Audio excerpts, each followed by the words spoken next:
आप देख रहे हैं इंडिया टाउन न्यूज, भारत की बात। जय जोहार, नमस्कार। आप देख रहे हैं इंडिया टाउन न्यूज और मैं हूं आपके साथ मर्सी। स्वागत है आपका हमारे खास बुलेटिन राजनांदगांव की खबरों में। चलिए बुलेटिन की शुरुआत करने से पहले एक नजर आज की हेडलाइंस पर। इंडिया टाउन न्यूज की रिपोर्ट का बड़ा असर, मोहला मानपुर में अवैध ईंट भट्टे पर कार्रवाई, 12 लाख की ईंट हुई जब्त।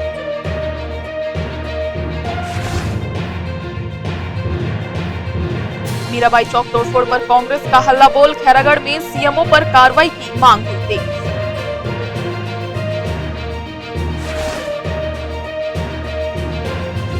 चुनाव के बाद पहली सामान्य सभा संपन्न, सरकारी योजनाओं पर हुई समीक्षा, जनप्रतिनिधियों ने दिए अहम सुझाव।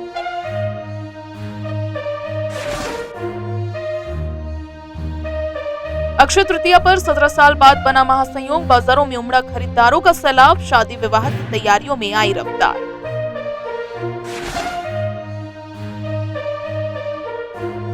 राजनांदगांव में वैशाख पूजा का शुभारंभ, कलश यात्रा के साथ 10 महाविद्याओं की पूजा शुरू, 12 दिनों तक चलेगा अनुष्ठान। चलिए बुलेटिन की शुरुआत करते हैं मोहला मानपुर से। बता दें, इंडिया टाउन न्यूज की खबर का एक बार फिर बड़ा असर देखने को मिला है। बीते दिनों चैनल ने मोहला मानपुर जिले के अंबागढ़ चौकी अंतर्गत एडमा गोंदी क्षेत्र में संचालित अवैध लाल ईंट भट्टे और लकड़ी और मुर्गी के लिद से तैयार की जा रही ईंटों की अवैध गतिविधियों को प्रमुखता से उजागर किया था। खबर दिखाए जाने के बाद प्रशासन हरकत में आया और तहसीलदार की अगुवाई में गठित संयुक्त टीम ने उक्त क्षेत्र में छापेमारी कर बड़ी कार्रवाई की। से करीब 3 लाख अवैध ईंट जब्त की गई, जिनकी अनुमानित कीमत करीब 12 लाख रुपए बताई जा रही है। यह भट्टा बिना किसी वैध अनुमति के खुलेआम संचालित हो रहा था। इंडिया टाउन न्यूज के रिपोर्ट के बाद एसडीएम ने कार्रवाई करने का भरोसा दिलाया था। तहसीलदार ने बताया कि जब्त की गई ईंटें पूरी तरह से अवैध रूप से बनाई जा रही थी। भट्टा संचालक के खिलाफ कानूनी कार्रवाई शुरू कर दी गई है और आगे भी ऐसे अवैध ईंट भट्टों के खिलाफ सख्त कदम उठाए जाएंगे। आपने भी बताया कि कौड़ूटोला क्षेत्र में इस तरीके का व्यवसायिक रूप से कहीं पर ईंट निर्माण का कार्य चल रहा है, तो मैं तहसीलदार को भेज करके और माइनिंग टीम को भेज करके उसकी विधिवत जांच करवाऊंगा और जो भी उसमें नियमानुसार कार्रवाई हो सकती है उस पर अपन रोक लगाएंगे। देखिए, चैनल के माध्यम से जानकारी मिली थी कि एडमा गोंदी में जो है अवैध ईंट का निर्माण हो रहा है और इसकी शिकायत लगातार प्राप्त हो रही थी। तो आज जो है संयुक्त टीम के द्वारा एडमा गोंदी में कार्यवाही की गई है। देवेंद्र कुमार प्रजापति के यहाँ से लगभग 3 लाख ईंटों की जब्ती बनाई गई है। क्या आगे भविष्य में और भी ऐसी कार्रवाइयां जिले में देखने को मिलेंगी? बिल्कुल, जैसे जैसे जहाँ जहाँ पे शिकायतें प्राप्त होंगी वहाँ पे कार्यवाही की जाएगी। साथ में जो यह प्रतिवेदन जो है कलेक्टर महोदय खनिज शाखा को प्रेषित किया जाएगा कार्यवाही हेतु। खैरागढ़ में मीराबाई चौक की तोड़फोड़ को लेकर कांग्रेस ने नगरपालिका प्रशासन पर हमला तेज कर दिया है। कांग्रेस ने नगरपालिका पर बिना किसी प्रस्ताव या सार्वजनिक जानकारी के शासकीय संपत्ति हटाने का गंभीर आरोप लगाया है। पहले चरण में विधायक यशोदा वर्मा और कांग्रेस कार्यकर्ताओं ने मौके पर पहुंचकर विरोध दर्ज कराया और एसडीएम को ज्ञापन सौंपा, लेकिन कोई कार्रवाई नहीं होने से अब कांग्रेस ने चरणबद्ध आंदोलन शुरू कर दिया है।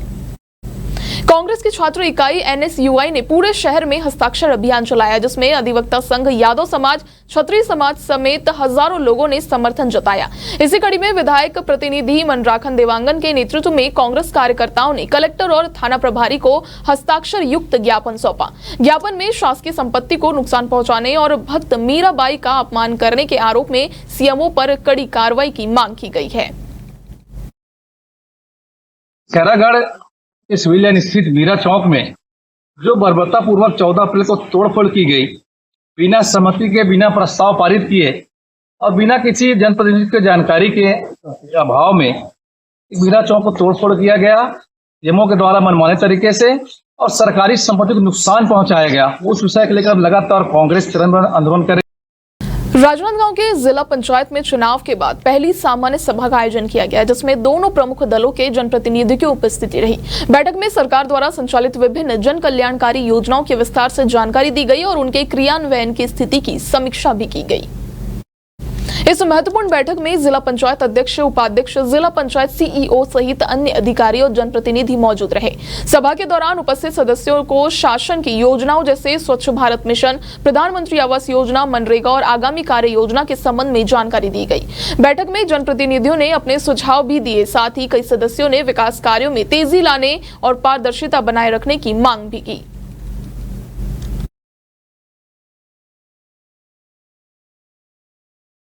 जिला पंचायत नई बॉडी की साधारण सभा की पहली बैठक अभी संपन्न हुई है, शुरू हुई है।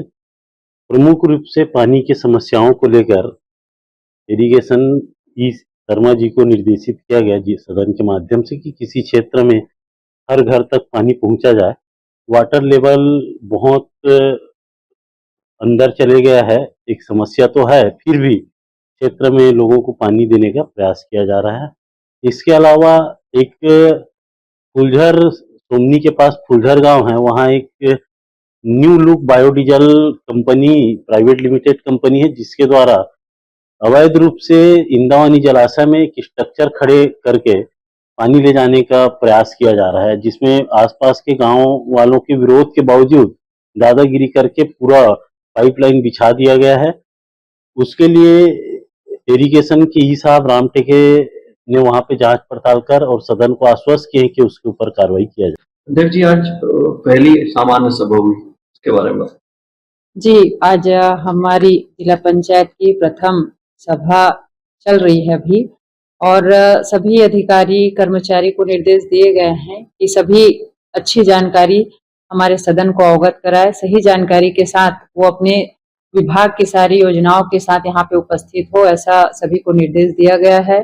और आवास योजना को लेकर चर्चा हुई है, जिसमें हम सभी ने निर्देश दिए हैं कि ग्राम पंचायत के कोई भी ऐसे परिवार छूटने न पाए सर्वे सूची में आने से, तो इसके लिए निर्देश दिया गया है। जल जीवन मिशन के तहत जो हमारे आदरणीय प्रधानमंत्री नरेंद्र मोदी जी की बहुत ही महत्वाकांक्षी योजना है, इसके बारे में पीएचई विभाग को निर्देश दिया गया है कि वो जल्द से जल्द काम पूर्ण कराए पानी टंकी का, क्योंकि अभी पानी की किल्लत बहुत हमारे जिले में है। तो उस समस्या को देखते हुए सभी ने निर्देश दिए हैं कि जल्द से जल्द सभी को पानी की सुविधा मिल पाए। तो आज साधारण सभा जिला पंचायत राजनांदगांव का और सामान्य प्रशासन समिति की जो बैठक होती है वो हुई है, जिसमें बहुत सारे विषय पे चर्चा हुई है, जैसे कि पेयजल की आपूर्ति। पीएचई विभाग को बोला गया है कि पेयजल सुनिश्चित कराने के लिए। वन विभाग के बारे में बात हुई है। अभी खरीफ की जो प्लानिंग है कृषि विभाग की, उसके बारे में बात हुई है। और वो अभी जो आवास का जो सर्वे चल रहा है उसमें भी यही बात हुई है, कोई भी पात्र हितग्राही नहीं छूटना चाहिए। आज की डेट में सबसे बड़ी समस्या पेयजल है। तो पेयजल की कैसे अच्छे से आपूर्ति हो और कहाँ-कहाँ पे बोर फेल है, कहाँ-कहाँ पे कम पानी आ रहा है, कहाँ-कहाँ पे हैंडपंप की आवश्यकता है, उस सब के बारे में आज चर्चा हुई।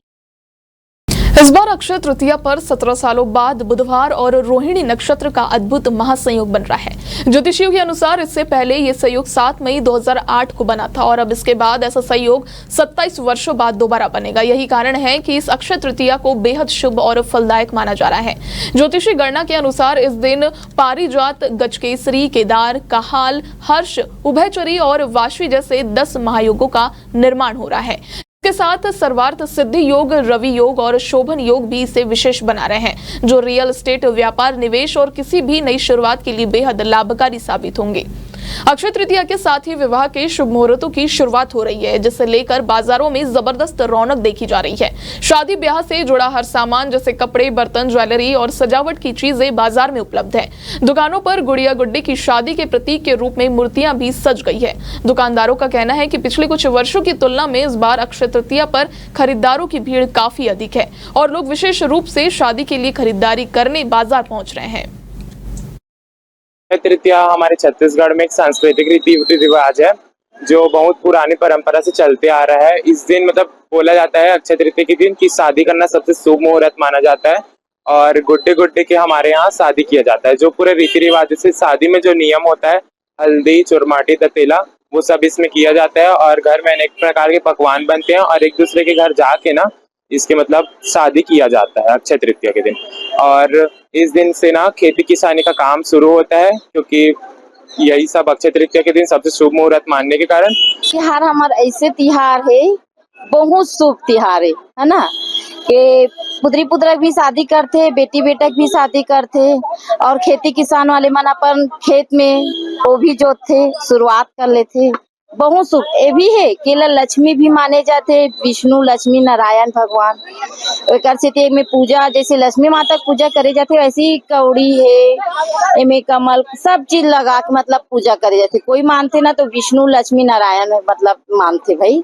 और हमन का छत्तीसगढ़ वाले पुत्री पुत्रा करके ऐसी पूजा करथन, लेकिन बहुत मानथन हमार छत्तीसगढ़ वाले। अक्ति पूजा में तो बिल्कुल रोटी बड़ा एकदम पूजा होते भाई। एक तिहार है हमारा अक्ति तिहार है ना भाई। हमारे छत्तीसगढ़ में बहुत मान्यता है कर ये दिन कल हमन गुड्डा गुड्डी के विवाह कर वो बहुत से पूरा रीति रिवाज के साथ पर्व मना के सब हमन पूरा परिवार एकजुट मिल के मस्त गांव में बैंड बाजा के साथ शादी करतन। ये पर्व वाला पूरा गांव भर मस्त मनाथन और सब अच्छा से। एक बात फिर अपन धान पान के चालू हो जाही इसी प्रकार से सब बदले बरा गुड्डा गुड्डी मतलब देख सकते अपन। मार्केट में कैसे सजावट लगी? मार्केट बहुत अच्छा लगे देखो आप। राजनांदगांव में वैशाख पूजा का शुभारंभ हुआ। पहले दिन पर कलश यात्रा निकाली गई जिसकी शुरुआत बर्फानी आश्रम से हुई और ये यात्रा मां पाताल भैरवी मंदिर परिसर का भ्रमण करते हुए बर्फानी दादा धाम से संपन्न हुई। कलश यात्रा में महिलाओं ने सिर पर कलश धारण कर मंगल गीतों के साथ देवी का आह्वान किया। कलश यात्रा के साथ ही 10 महाविद्याओं की विशेष पूजा का विधिवत आरंभ किया गया। यह अनुष्ठान लगभग 12 दिनों तक जारी रहेगा, जिसमें हर दिन अलग अलग महाविद्या की पूजा, हवन, आरती और विशेष अनुष्ठान किए जाएंगे। श्रद्धालुओं के लिए यह अवसर धार्मिक आस्था और साधना का संगम बन गया है। छुईखदान के ग्राम चकनार में उस समय हड़कंप मच गया जब बारात आने से कुछ ही घंटे पहले महिला बाल विकास विभाग और पुलिस की संयुक्त टीम ने मौके पर पहुंचकर एक नाबालिग बालिका का बाल विवाह रुकवा दिया। यह कार्रवाई कलेक्टर के निर्देश पर बनाई गई बाल विवाह रोकथाम टास्क फोर्स के तहत की गई। दरअसल गंडई थाने में शिकायत दर्ज कराई गई थी, जिसे एसडीएम के निर्देश पर जांच में लिया गया। परियोजना अधिकारी ने सेक्टर पर्यवेक्षक और आंगनवाड़ी कार्यकर्ताओं की मदद से जब बालिका की मार्कशीट जांची तो उसकी उम्र 18 से कम पाई गई, जिसके बाद परियोजना अधिकारी और बाल विवाह प्रतिषेध अधिकारी ने मौके पर टीम भेजकर परिवार को समझाइश दी और बताया कि 18 वर्ष से कम उम्र में विवाह करना अपराध है, जिसमें 2 साल की सजा और 1 लाख रुपए तक का जुर्माना हो सकता है। साथ ही लड़के पक्ष को भी पॉस्को एक्ट के तहत दंडनीय प्रावधानों के अवगत कराया गया। वक्त हो चुका है छोटे से ब्रेक का। खबरें और भी है, बने रहिए इंडिया टाउन न्यूज के साथ। अब खबर आपकी उंगलियों पर, हर खबर पर हमारा नजरिया। इंडिया टाउन न्यूज, भारत की बात। छुरियानगर के शासकीय पूर्व माध्यमिक इंग्लिश मीडियम स्कूल में बारिश के चलते जलभराव की गंभीर समस्या सामने आई है। हल्की बारिश के बाद ही स्कूल परिसर पानी से लबालब भर गया। भवन के निचले स्तर पर बने होने और उचित जल निकासी की व्यवस्था न होने से स्कूल परिसर में जमा पानी अब बच्चों की पढ़ाई के लिए बड़ी चुनौती बन गया है। ये स्कूल ब्लॉक मुख्यालय का पहला इंग्लिश मीडियम सीबीएसई पाठ्यक्रम वाला संस्थान है, जिसमें कक्षा 1 से 8 तक कुल 68 छात्र अध्ययनरत हैं। हालांकि अभी गर्मी की छुट्टियां चल रही है, लेकिन रिजल्ट लेने कुछ छात्र अपने अभिभावकों के साथ स्कूल पहुंचे, जहां परिसर में भरे पानी के कारण उन्हें भारी परेशानी का सामना करना पड़ा। स्कूल के शिक्षकों ने कई बार इस समस्या को लेकर उच्च अधिकारियों को अवगत कराया है, लेकिन अब तक इस दिशा में कोई ठोस कदम नहीं उठाया गया। राजनांदगांव जिले के चौघड़िया क्षेत्र से साहू भवन में एक महत्वपूर्ण कार्यक्रम आयोजित किया गया, जहां छत्तीसगढ़ के उप मुख्यमंत्री अरुण साव मुख्य अतिथि के रूप में शामिल हुए। इस मौके पर उन्होंने तहसील साहू संघ के नवनिर्मित भवन का विधिवत लोकार्पण किया। भवन के लोकार्पण के साथ ही समाज के लोगों में उत्साह का माहौल देखने को मिला। उप मुख्यमंत्री अरुण साव ने भवन निर्माण के लिए साहू समाज को बधाई देते हुए इसे सामाजिक एकता और विकास की दिशा में एक महत्वपूर्ण कदम बताया। इस कार्यक्रम में बड़ी संख्या में साहू समाज के पदाधिकारी, गणमान्य नागरिक, जनप्रतिनिधि और स्थानीय लोग उपस्थित रहे। भवन निर्माण को लेकर समाज के लोगों ने सहयोग करने वाले सभी व्यक्तियों के प्रति आभार व्यक्त किया।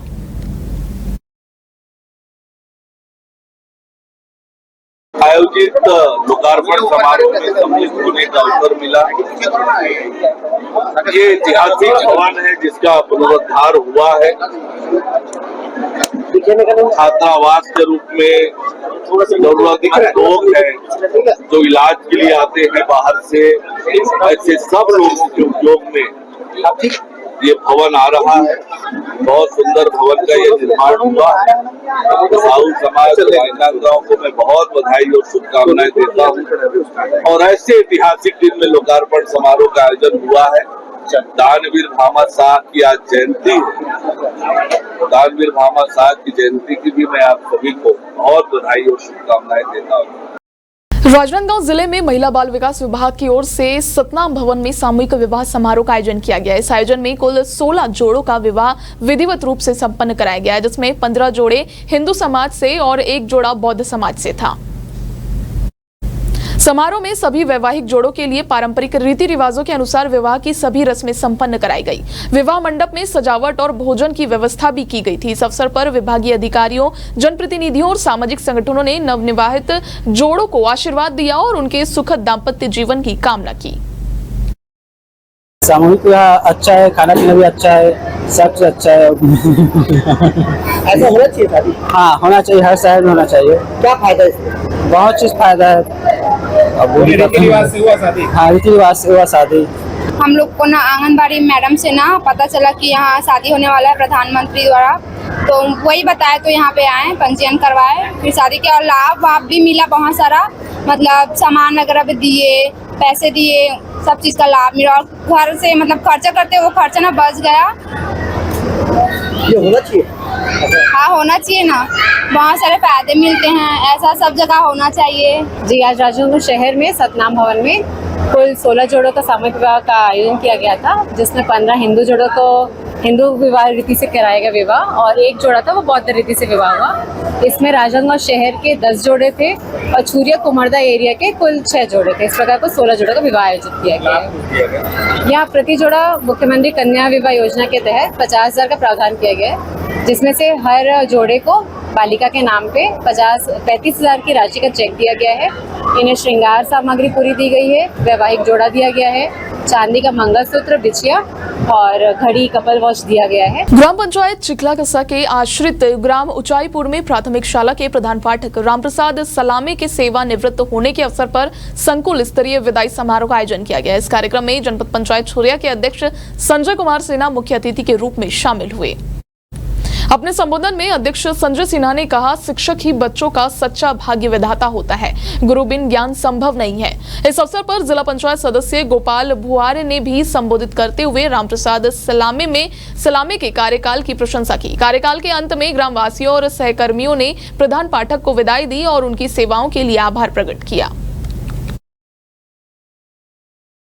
जिले में अवैध शराब कारोबार के विरुद्ध चलाए जा रहे अभियान के तहत जालबांधा पुलिस ने एक बड़ी सफलता हासिल की है, जहां पुलिस अधीक्षक के निर्देशन और उच्च अधिकारियों के मार्गदर्शन में अवैध शराब परिवहन में लिप्त 3 आरोपियों को गिरफ्तार किया गया है।